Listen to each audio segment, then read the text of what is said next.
Ela é jornalista da área econômica no jornal Folha de São Paulo.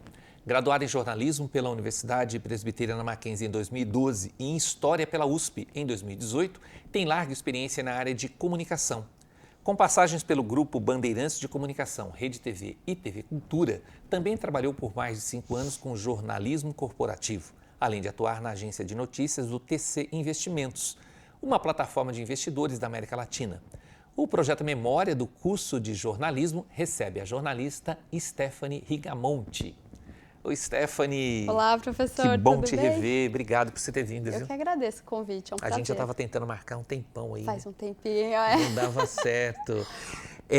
Vamos começar lá do comecinho mesmo. Por que você escolheu jornalismo e como é que você chegou ao Mackenzie? Então, eu escolhi jornalismo porque eu passei por várias... Desde a adolescência eu falava que eu ia ser médica. E aí eu cheguei no colegial, quando estava já perto do vamos ver, perto da escolha, eu falei, não vou dar certo, eu não consigo nem ver uma pessoa sentindo dor, que eu quase desmaio. Mais sangue, né? Então, eu falei, não, vamos cair na real, né? Não vai dar certo. E aí eu fiquei numa dúvida muito grande. E eu tenho um amigo que, na época, ele trabalhava em redação, né, com jornalismo. Hoje ele já foi para o Mercado Livre, enfim, ele trabalha com experiência do consumidor. Mas na época ele ainda trabalhava em redação e ele falou, você não pensou em jornalismo? Eu falei, não passou pela minha cabeça. E é engraçado que no primeiro dia de aula aqui no Mackenzie, eu olhei assim com uma admiração os professores falando, falei, gente, eu não faria outra coisa. E foi uma escolha assim muito em cima da hora, né? Já estava no terceiro colegial. E eu não teria feito outra coisa. Hoje eu olho e falo que, né, que escolha bem feita que eu fiz. E o Mackenzie, bom, pela estrutura, porque, né, avaliei outras faculdades e eu não encontrei em outras faculdades a estrutura que o Mackenzie proporciona, assim, em termos de tecnologia. Na época, quando eu me formei, eu entrei na faculdade em 2009, na época era uma tecnologia de ponta, que tinha grade horária, também estava passando por uma mudança, então tinha muitas experiências práticas, eu achei que para minha formação isso era muito importante. Mas não tinha algumas coisas, não tinha nem Instagram. Não tinha, estava na transição. Nem WhatsApp já existia? Instagram tinha, mas eu ainda não tinha. Estava bem assim na transição, o pessoal migrando do Facebook, indo conhecer o Instagram.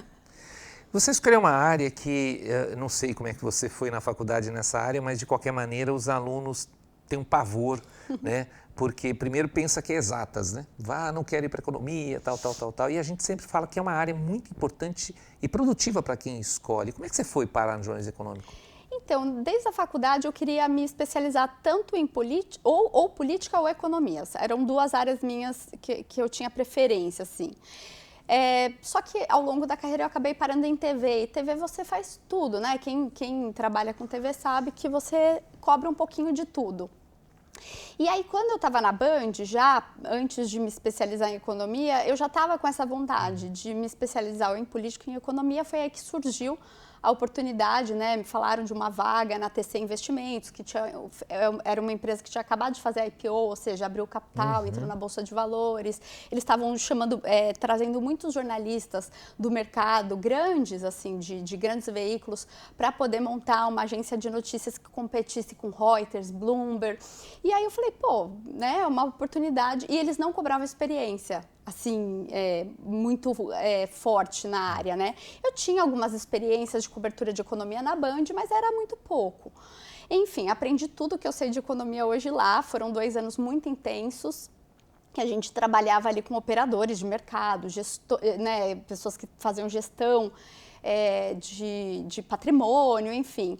E foi ali que eu aprendi tudo sobre economia. E um ex-chefe meu, lá do TC, ele foi para a Folha, ficou 6 meses, saiu e me indicou para o lugar dele. E aí eu estou até hoje na Folha cobrindo economia. Na faculdade você tinha alguma coisa que te interessava mais antes da economia? Mais prático, mais teoria? Olha, eu gostava muito da teoria. Eu adorava a teoria. Até hoje eu tenho vontade de fazer mestrado. É que veio uma filha no meio do caminho. Agora não dá. Estou de licença maternidade, inclusive. E aí, acho que eu vou postergar um pouquinho esse plano. Mas eu tenho vontade ainda de fazer mestrado, porque eu me interesso muito pela parte teórica também, né? Mas é isso, a parte prática do Mackenzie eu achei que foi muito importante para inserir a gente logo no mercado, porque Eu não sei, várias outras áreas também são assim, mas antigamente o curso de jornalismo era muita teoria e aí chegava no mercado a gente não sabia construir um lead, construir um título. E assim, a gente sabe que o título é a capa do livro, né? Então é muito importante para a gente poder atrair os leitores. Ainda mais hoje em dia com a guerra de audiência que tem entre os portais novos, enfim. Então, isso foi muito importante. Mas a área da teoria é uma área que me atraía bastante, ainda me atrai. E quando eu entrei no jornalismo aqui, no fim do curso, eu tinha vontade, e tem a ver com economia, eu tinha vontade de estudar o jornalismo alternativo independente e como pagar bem jornalista sendo independente. Isso é importantíssimo. Não dei seguimento. Não dei seguimento nessa pesquisa, mas era algo que eu tinha vontade de estudar saindo daqui. Hoje eu tenho vontade de fazer um mestrado em História Econômica, juntando, né, a minha formação em História e hoje a minha prática em Jornalismo Econômico. Você fez depois História na USP, né? De que forma essas duas, como é que você pretende juntar essas duas? Então, eu pretendo fazer esse mestrado em História Econômica e resgatar muito do que eu estudei, né, na época da faculdade. Hoje, talvez, né, olhando para trás, é que eu não tinha a maturidade que eu tenho hoje. Eu teria feito ao invés de História Economia. Mas tudo bem, assim, eu acho que foi importante também essa formação. Tive contato com muitos autores, enfim, e me deu um complemento importante. E inclusive no futuro para fazer um mestrado, me deu uma base importante, porque é uma faculdade puramente de teoria, né? Então, eu acho que para o futuro vai ser muito importante essa formação em História. Mas para a prática que eu tenho hoje no jornalismo, talvez a economia tivesse sido melhor. Mas tudo bem, dá tempo ainda de fazer um mestrado em História Econômica. O jornalismo de forma geral, não especificamente no econômico, ou o comunicador, né? Que você fez história e não tinha como não passar pela universidade. O diploma, quando você estava aqui, ele deixou de ser obrigatório para o exercício legal da profissão. Você acredita ainda que é importante uma formação acadêmica para um jornalista? Completamente. Eu acho assim. Claro que tem muitas pessoas que já têm o dom da escrita e têm muita noção de como se dá o jornalismo, enfim, conviveu com jornalistas e consegue levar a prática muito bem. Mas são exceções, eu não acho que é a regra, não. Eu acho que a formação do jornalismo é essencial. E assim, no mercado de trabalho, todos os locais que eu entrei para trabalhar exigiram o diploma. Todos, mesmo não sendo obrigatório, todos exigiram que eu tivesse o diploma de jornalismo, né? Então, grandes redações, enfim. Então, eu acho que é importante para se inserir no mercado de trabalho, a não ser que você tenha muitos contatos, um networking maravilhoso e você consiga ser indicado. Eu acho que a formação do jornalismo é importante até para você se inserir, né? A faculdade já começa a te apresentar para o mercado. Aqui, você participa de processos seletivos para estágio, que a faculdade faz, né? O intermédio ali, faz a ponte. Então, a faculdade eu acho que é essencial para a gente se inserir no mercado de trabalho e conhecer, né? O que tem aí de novidade, enfim, no mercado. Eu acho que é uma ponte importante. Seu marido, o Vitor, que foi meu aluno aqui também, jornalista econômico e faz televisão. Você já pensou em ir para a televisão? Não vou dizer que não é uma ideia que já passou pela minha cabeça. Assim, eu já trabalhei em TV, em 3 emissoras, mas nunca na frente das câmeras e nunca na TV em si. Eu sempre trabalhei no digital, nas 3. Então, lógico que por ter tido essa experiência, essa passagem, já passou sim pela minha cabeça. Mas eu amo tanto o impresso. E é engraçado, né? Parece muito impresso, demodê. né? É esquisito você falar isso. É esquisito falar, mas assim, a gente que trabalha num jornal, a gente tem nossas publicações com uma audiência enorme no online, mas quando é escolhido para estar no impresso, você fala, nossa, foi importante essa matéria que eu fiz, porque foi pensada para ir para o impresso. É engraçado isso, e ainda tem fontes. Como eu trabalho com economia, CEOs, né, diretores que fazem questão que a nossa matéria vá para o impresso. Então, ainda é importante. Eu gosto muito da escrita, né? Então, assim, penso sim, não descarto um dia ir para a TV, trabalhar na frente das câmeras, igual meu marido. Mas eu tenho uma paixão imensa pela escrita. Então, enquanto eu puder continuar, eu espero continuar. Como é que é seu fazendo trabalho? Então, hoje, no meio da gravidez, eu fui promovida a colunista do Painel SA, que é uma coluna de negócios da Folha. Um dos mais importantes, né, o painel. Sim, né? muito lida. E, bom, foi um baita desafio, porque grávida é assim, é um trabalho que exige que você vá para a rua. Não dá para fazer da redação.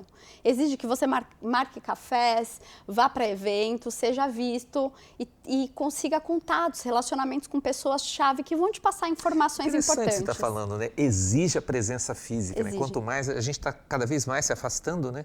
E esse trabalho especificamente, a presença física é fundamental. Exige, porque a pessoa não vai pegar confiança em você se ela não conhecer você, conhecer seu rosto, saber suas intenções, enfim. E é ali na conversa, no papo, ela vai com a tua cara e se torna a sua fonte. E começa a te passar informações de graça, porque ela foi com a tua cara, entendeu? Então é muito importante o relacionamento na minha área. E então eu vou muito para a rua, para cafés de relacionamento, para eventos, para cobrir bastidores, né? O meu trabalho não é cobrir o que está sendo falado no palco, por exemplo. Está um ministro num evento, não é o que ele está dizendo ali, porque toda a imprensa está ali cobrindo a mesma coisa. O meu é tentar achar alguma coisa que ninguém deu, algum bastidor, alguma informação exclusiva, né? A coluna exige isso. Então é tentar pegar um bastidor, tentar observar, crachá.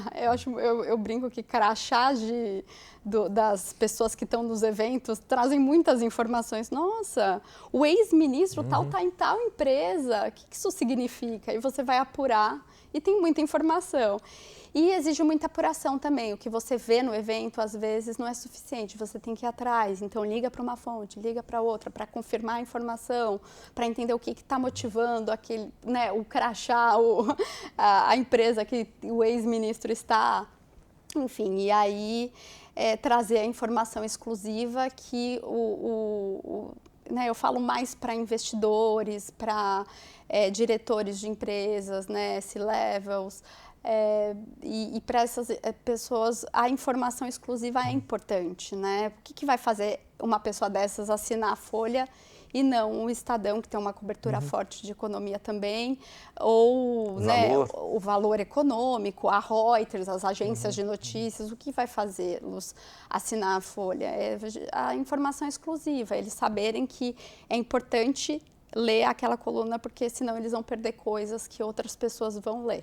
Você falou do papel. Quando você fala do papel, é do papel mesmo. Quando você fala do impresso, é do papel. É do papel. Todos os dias eu tenho que fechar a coluna no impresso. Esse público, vocês detectam que esse público recebe o papel, ele lê o papel. E é engraçado, porque às vezes, porque a Folha, desde a pandemia, assim, inverteu a ordem das coisas, não foi só a Folha. Então as coisas saem primeiro no online e depois no impresso. E é engraçado que, às vezes, a matéria que eu publiquei está o dia inteiro no ar e ninguém falou nada. Só no dia seguinte, que foi para o impresso, vem assessor de imprensa reclamar. Não, mas essa informação está errada. E contestar a informação. Só no dia seguinte. É engraçado, né? Depois de ter visto. Depois de ter visto no impresso. Teve um momento do Brasil, Stephanie, do jornalismo econômico, que foi... Quando a gente tinha planos, era um plano, dinheiro mexia para cá, mexia para lá, plano real, plano cruzado, plano não sei o quê, plano Collor, plano Bresser, né? E o jornalista econômico estava no auge. No auge. Por que é o jornalista econômico hoje? Qual é a força que ele tem? Bom, a gente vê as eleições, né? O quanto a economia é importante para a escolha política dos brasileiros, né? A gente vê que hoje segurança pública está ganhando a dianteira de novo, mas durante um período atrás a economia era o mais importante. E isso o tempo inteiro oscila, né? O bolso do brasileiro é o que faz eles escolherem o futuro do país, por exemplo. E o que a gente escreve, a forma que a gente passa a notícia, fazer a pessoa entender por que a taxa de juros que é decidida pelo Banco Central a cada 45 dias, o porquê que aquilo é importante para o dia a dia das pessoas. É difícil, às vezes, fazer. Hoje em dia, não tanto porque tudo é politizado, né? Até decisão de juros é politizado. O nosso atual presidente fazia a questão, uma época, de politizar as decisões de juros. Mas ainda assim, na prática do dia a dia, as pessoas não sabem, às vezes, o porquê que aquela decisão de juros impacta tão diretamente o seu dia a dia. E eu acho que o jornalismo econômico é importante para mostrar isso. Então, é isso que eu falei, uma coluna de negócios, como a que eu faço, fala mais com investidores, com empresários, e eu acabo falando mais com esse público, mas pega desde esse público até todas as pessoas, todos os brasileiros que precisam entender de economia e não entendem, para saber a decisão política que elas vão tomar, ou a decisão de dia a dia mesmo, educação financeira, por que comprar ou não comprar determinado produto, se é mais inteligente esperar um pouquinho e pagar à vista, ou se não, parcelar nesse caso, ok. Eu acho que o jornalismo econômico passa por tudo isso, e é o dia a dia das pessoas, é o bolso das pessoas, assim, são necessidades básicas, e é importante o jornalismo econômico comunicar essas pessoas. Só que por muito tempo o jornalismo econômico ficou distante do dia a dia das pessoas. Eu acho que falta uma tradução, sabe? E não estou dizendo para a pessoa, mesmo para mim, eu não tenho uma educação financeira, né? Eu acho que às vezes o jornalismo econômico fala assim, eu preciso que alguém me traduza o que está acontecendo. Né? A Folha tem uma preocupação muito grande com isso, né? De falar com todo o público, no geral. Então, mesmo a coluna que eu faço, ela está no impresso, pode ser lida por qualquer um. Né? Qualquer um pode pegar, ou o formato, a versão online, né? O PDF, todo mundo pode pegar e cair ali. E ela precisa entender minimamente o que eu estou falando. Então, quando eu uso um termo muito técnico, eu preciso explicar, preciso mostrar para as pessoas do que se trata aquele assunto. E se ela tiver mais interesse, ela vai a fundo e lê tudo. Senão, ela pula de página, mas tudo precisa ser explicado. É uma preocupação que a Folha tem e que eu acho muito bravo, né? Elogiável, porque está faltando mesmo, assim, no jornalismo geral de cobertura econômica, essa preocupação. Como é que você percebe o retorno do público para o que você escreve? A audiência, em primeiro lugar, e a taxa de conversão, que a gente fala assinatura, né? A gente tem hoje como medir isso, se a minha matéria trouxe novos assinantes para a Folha. É sinal de que é tão relevante que a pessoa passou a assinar a Folha para ler a minha matéria. Então, são essas duas formas. É lógico que a taxa de conversão é muito menor do que a audiência, mas é aquela audiência mais refinada que os jornais prezam, né? E a audiência geral, que são os cliques, né, no online, que também é muito importante. E as redes sociais também são um bom termômetro, mas é aquilo. É um bom termômetro se aquele assunto é importante para as pessoas, mas não necessariamente elas clicam e sabem tudo que está sendo tratado na matéria. Então, você percebe pelos comentários de dentro da página da matéria e das redes sociais, como destoam muito, porque a primeira impressão das redes sociais não é a que fica para o leitor, né, que realmente vai parar ali para ler aquela matéria. Eu tenho uma visão sua da faculdade, assim, do seu grupo, você, Fernanda, Paula, muita seriedade, assim, muito Caxias, né, muito sérios, mas muito leves também no processo de trabalho, no desenvolvimento de atividades e tal. Que análise que você faz de 13 anos que vocês se formaram, né, basicamente? O que mudou no jornalismo? Aquele sonho da jornalista se realizou?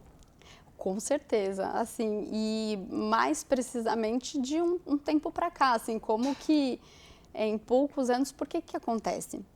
Eu, quando entrei no jornalismo, e até uma dica que eu daria para quem está entrando no jornalismo, é aproveitar desde o primeiro ano para ir atrás de atividades dentro da faculdade, fora também, estágio, porque a experiência que você tem na faculdade vai ditar toda a sua carreira. A experiência da faculdade vai ditar. Então, o que acontece? Quando eu entrei na faculdade de jornalismo, eu também era bailarina e eu queria me formar no balé antes. Eu me formei em balé clássico, mas eu já estava no último ano da faculdade. Então, eu deixei para procurar estágio. Eu acho que nós fizemos um trabalho disso, Fizemos um documentário. um documentário chamado Coxias, sobre os bastidores do balé. Esse Coxias. Coxias. Está lá no YouTube, inclusive. É verdade. E eu me formei no balé já no último ano de faculdade, então eu deixei para procurar estágio no último ano. E o que eu encontrei foi só assessoria de imprensa, que não era o que eu queria trabalhar. Eu também não fecho as portas para trabalhar, voltar um dia para assessoria, mas naquele momento eu não queria. Eu queria viver o dia a dia de uma redação mesmo e saber o que era aquilo. E eu demorei muito para conseguir entrar em redação. Eu tive que comer pelas bordas. O que acontece? Eu fiquei 5 anos e meio trabalhando com assessoria, com jornalismo corporativo, né? E assessoria de imprensa.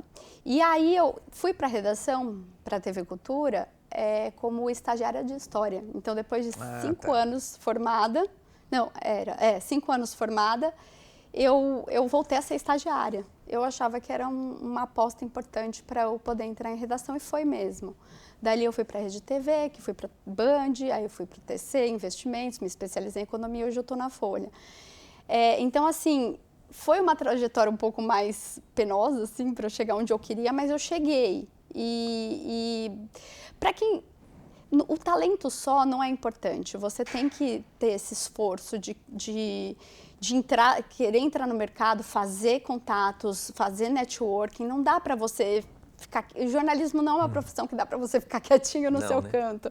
Você tem que fazer contatos, isso é muito importante para você chegar onde você quer. Que análise você faz do jornalismo hoje, de forma geral, assim, brasileiro? Não a formação, o jornalismo. O jornalismo mesmo. Olha, com tudo que a gente tem, com as redes sociais, com o papel do influenciador também, imagino não, tem influenciador econômico também. Como é que você vê esse trabalho? Olha, eu sei que as pessoas têm uma visão muito pessimista do jornalismo, justamente por causa de tempos de redes sociais, que os influenciadores estão também informando e comunicando, e às vezes não da forma como com o cuidado que a gente aprendeu na faculdade, né? Mas ainda assim eu tenho uma visão positiva, porque quando eu entrei na faculdade, principalmente quando eu me formei, era o tempo de transição do jornalismo do impresso para online, né? Então, uma coisa que discutíamos muito aqui na faculdade é se o jornalismo impresso iria morrer. E falavam que ia morrer muito em breve. Bom, até agora não morreu. Bom, eu ouço rádio, vai morrer há 50 anos, né, gente? E até agora não morreu, né? O que acontece é que essas redações passaram por uma transição, e esse período foi muito complicado para o jornalismo. Tiveram muitas demissões em massa, não que ainda não tenha, mas foi muito pesado assim, esse processo, muita pejotização nas redações. O jornalismo estava em corda bamba mesmo, tentando se adaptar. E hoje eu acho que as redações, algumas mais lentas, outras mais rápidas, mas a maioria conseguiu se adaptar. Quem eu acho que não conseguiu muito bem foram as revistas. Mas, no geral, eu acho que o jornalismo conseguiu se adaptar a esse meio digital, e as redações estão voltando a ter mais força, né? Que por um tempo a gente fica... Até para contratação, por exemplo. Até para contratação, o mercado está aquecido hoje, coisa que não estava quando eu me formei. Estava muito difícil você se inserir em redação. Então, você vê que hoje muitas pessoas, a maioria das pessoas da minha época que se formaram não estão em redação. Muitas porque não quiserem, mas muitas porque não conseguiram, porque estava realmente escasso o mercado de trabalho.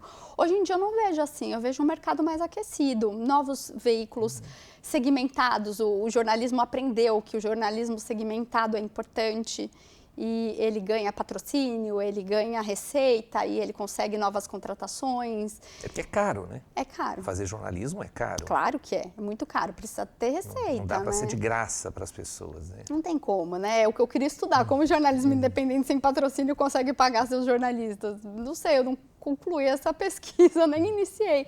Mas é difícil mesmo, a gente depende do patrocínio, e também, ao mesmo tempo, como manter a independência. Assim, o olhar importante do jornalismo de distanciamento, independente do que eu penso, do que eu acredito e do patrocinador. Como eu faço um jornalismo sério, que ouve todos os lados, é uma preocupação também do veículo que eu trabalho, e muitos, né, a maioria tem, de ouvir os dois lados. Então, como que a gente mantém isso e atrai patrocinador? Então, realmente é uma coisa que o jornalismo, por um tempo, patinou, e eu acho que hoje as grandes redações estão conseguindo conciliar muito bem. A gente tem um cuidado enorme, né, com a história e falamos constantemente da questão da fake news, em especial na política, e jornalismo econômico não está distante disso, né? Como é que vocês atuam para ter esse cuidado? A gente está vivendo um momento super nebuloso com a história do Banco Master, que está ligado à política e ligado à economia. Como é que mantém a credibilidade nessa loucura toda? É um trabalho um pouco cansativo. As pessoas, assim, às vezes entram no Uber e falam que eu sou jornalista, já torce o nariz. Ou você vai para, né, encontros de família, fala que é jornalista, você já vê a cara se fechando. As pessoas acham que o jornalismo que manipula a informação, né? E não, a gente sabe o trabalho que a gente faz para apurar e trazer uma informação verdadeira para as pessoas, né? O mais verdadeiro possível. Ou, se não é uma notícia que tenha necessariamente uma verdade, mas as versões. Sim. A gente procura trazer isso. Mas isso realmente é a parte desanimadora, mas que a gente tem que continuar trabalhando para mostrar para o público o que a gente faz. Eu acho que o bastidor do jornalismo é importante nesse sentido. Mostrar tudo o que a gente percorre para chegar numa informação, que é muito diferente de uma fake news. Por que tem tanta fake news? Porque é muito fácil, é muito rápido. Você grava, edita e posta. É muito fácil de publicar hoje na internet. Agora, o caminho que o jornalismo percorre até que uma grande informação, uma grande ou menor, mas enfim, até que uma informação que é uma verdade, seja levada até o público tem que saber o caminho que a gente percorre. Nesse sentido, você acha que os grandes veículos de comunicação ainda têm essa responsabilidade, né? Porque você tem CNPJ, você tem um público para quem você fala, que é diferente de um influenciador que coloca ali e um abraço, né? Eu acho que assim, é um papel ainda que as redações têm que ter e que eu acho que falta um pouco. É mostrar para o público o bastidor do jornalismo. E mostrar o que a gente faz para percorrer uma notícia, entendeu? Para chegar até uma notícia. Porque eu acho que só quando o público tiver noção disso, eles vão dar valor, de novo, para uma informação que está no jornal, que isso se perdeu, ainda se perdeu. A gente viu um período ali mais complicado na época da pandemia, mas isso continua, a fake news está muito forte ainda. É muito fácil enganar as pessoas e parece que quanto maior a mentira, mais fácil de enganar, né? E esse ano, então, o ano eleitoral Não, e agora a inteligência artificial é outro desafio para o jornalismo, porque a IA é uma ferramenta que a gente usa hoje em dia nas redações. E aí, agora as pessoas estão questionando a notícia porque uma capa de uma revista foi feita com IA, entendeu? E não, a IA é importante para facilitar alguns processos, mas ela não pode produzir o jornalismo, né? E a gente precisa também mostrar isso para o público. Eu penso que uma pesquisa que você faria no Jornalismo Econômico de todas as bolsas do mundo em 1h30, hoje você faz em... Muito mais rápido. Muito mais rápido, né? Mas também é uma informação que a gente precisa checar, né? Claro. E dependendo às vezes o caminho para checar é tão longo que é mais fácil fazer do zero sem a IA, sinceramente. Mas assim, a IA ajuda muito os processos, uma entrevista, é muito mais fácil hoje você tirar a entrevista, né, que vai para o papel com a IA do que antigamente, que você tinha que ouvir tudo, né, e transcrever. Hoje em dia a IA transcreve em menos de 5 minutos e você só checa se está certo, né? Então, assim, ajuda muito, mas ao mesmo tempo que ajuda, aumentaram as fake news com o uso da inteligência artificial e agora em ano eleitoral a gente vai ver muito isso, né? Então, como é outro desafio para o jornalismo se diferenciar e não cair, o próprio jornalista não cair, porque está cada vez mais refinado, né? A inteligência artificial, checar e rechecar para ter certeza que aquele vídeo é real e não é inteligência artificial. Com todo esse entusiasmo que você fala do jornalismo, eu nem preciso fazer a pergunta se você tem algum arrependimento de ter feito o curso, né? Nenhum. É o que eu falei, desde o primeiro dia que eu pisei aqui, eu tive certeza que era isso e continuo tendo, assim. Eu brinco que o dia que eu cansar da redação, acho que eu vou ser velhinha. Aí eu vou pensar num plano de aposentadoria quando chegar lá. Mas eu gosto muito, assim, é cansativo, tem os plantões, tinha uma época que eu olhava e falava, meu, como que pode o cara ali, cabeça branca, e fazendo plantão até hoje? Porque é uma profissão. Sábado, domingo, feriado. Sábado, domingo, feriado, como que pode? Porque é uma profissão. E hoje eu respiro jornalismo o tempo inteiro. Professor também, tá? Quando eu te dei aula, eu tinha cabelo preto, tá vendo? O tempo passa para todos nós. Exato. Mas eu acho que e eu tenho vontade de ser professora. Ser professor, você continua fazendo jornalismo, sim, né? Sim, Vocês sim, continuam o tempo inteiro trazendo. Vocês têm que saber o que tem de novidade nas redações para trazer para os alunos. É um aprendizado constante, principalmente na área de jornalismo, é um aprendizado constante. Aliás, esse bate-papo, cotidiano com os alunos, sempre estão trazendo algumas coisas, né, interessantes para a gente. A gente está aprendendo cotidianamente. Com certeza. Não, isso é muito importante. Eu tenho vontade de estar do seu lado um dia. Venha. Stephanie, obrigado, viu, querida, você ter vindo. Eu sei que seu tempo é super corrido. Obrigado mesmo por você ter vindo bater esse papo aqui. Imagina, para mim foi uma honra. Tá bom, então.